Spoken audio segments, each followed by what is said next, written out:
கரையாளும் சம்போதரா லம்போதரா லம்போதரா பம்பாவில் கரையாளும் சம்போதரா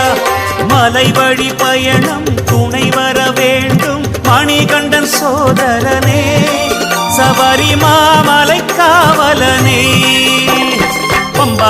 பம்பா கணபதி நெய் தேங்காய் எடுத்துக்கிட்டு வந்தோம் ஐயா வாரோம் ஐயா வழிகாட்டு எங்களுக்கு கட்டி இருமுடி கட்டி சபரிமலைக்கு